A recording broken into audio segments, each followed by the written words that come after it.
Hi, I'm Tony Warner, and what you're about to see is a short film about Malvern produced in 1950 by a now-defunct company named Bengal Pictures. Bengal produced these films for cities across America. The films, what would be called today advertorials, were sponsored by local businesses to be shown in a theater, and of course in Malvern's case it was the Ritz Theater that was a sponsor and presented it.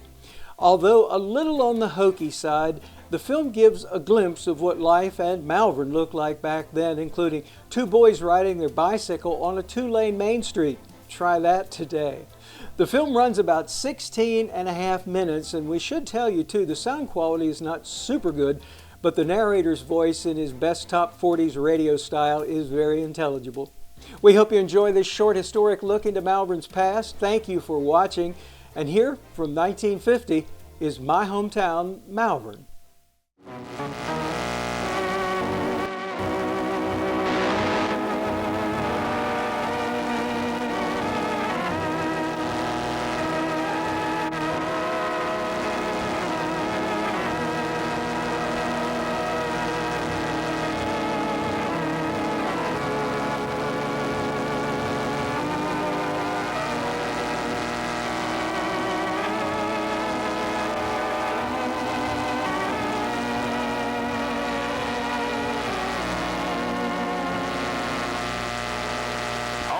Ladies and gentlemen, this program has been prepared and presented to you by a selected group of local independent businessmen who seek your cooperation to stimulate prosperity and create additional payrolls in our community.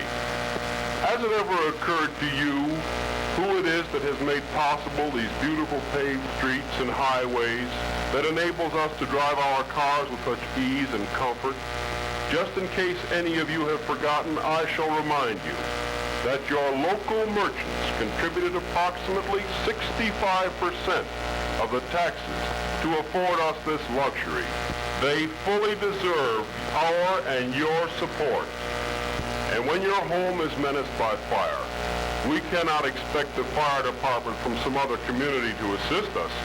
We are wholly dependent upon our own fire department to protect us from this hazard.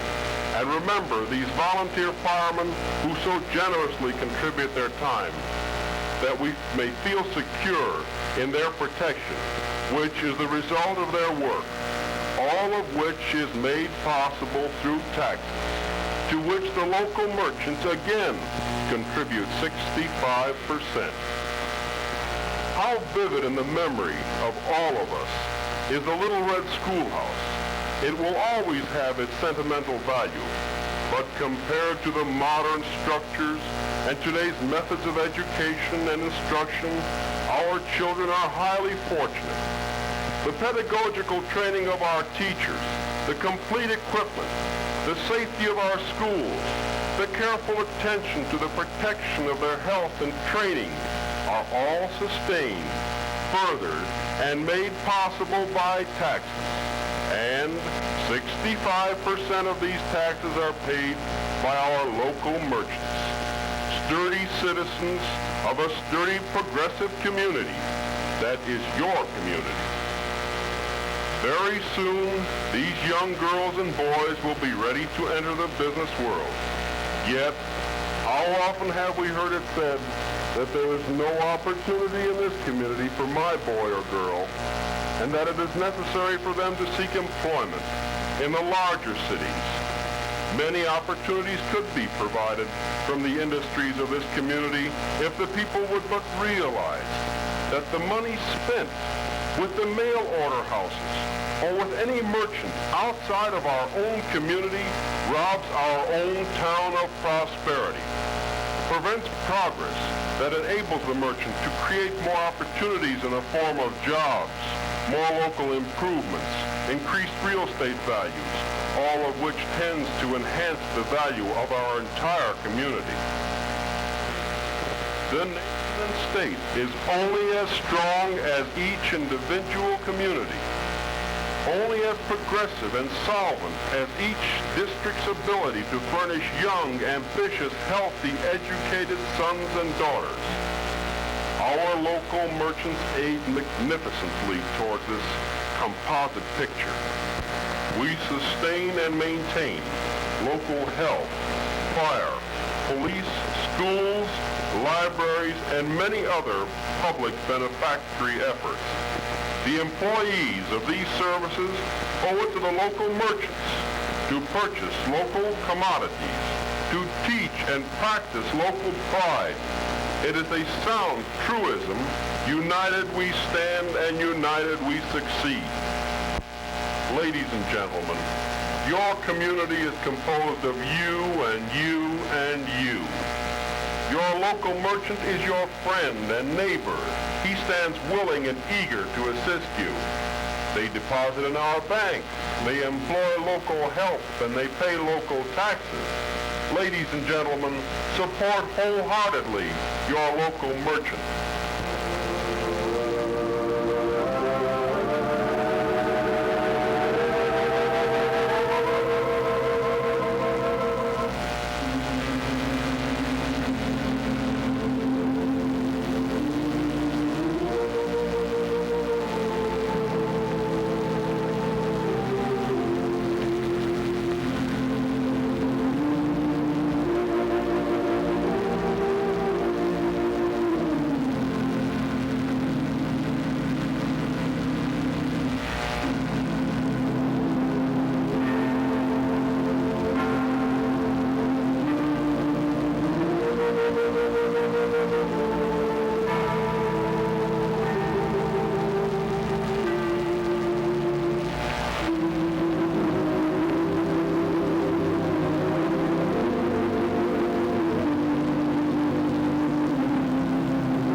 This is my hometown as well as yours and yours. A city of which we may all be justly proud. Some of us were born here as our fathers before us, while others have moved here. Each has added to our city's growth and development and made it a better place in which to live. Let us make it better yet by being ever ready to serve our community as it so faithfully serves us. Let us our city clean and attractive for our own satisfaction, as well as those who may seek to make their homes here in the future and bring in new industries, which after all is a thing that makes every city more desirable to live in. Invite outsiders to see our modern schools, homes, churches, and our shopping district, of which we may all boast with pride. We are growing steadily and will continue to grow and achieve better things in the future if we all work together and serve our community as it has always served us. Then indeed we can all proudly say, this is my hometown.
Well, as I said, a little hokey, but great images of Malvern. Take care, everybody.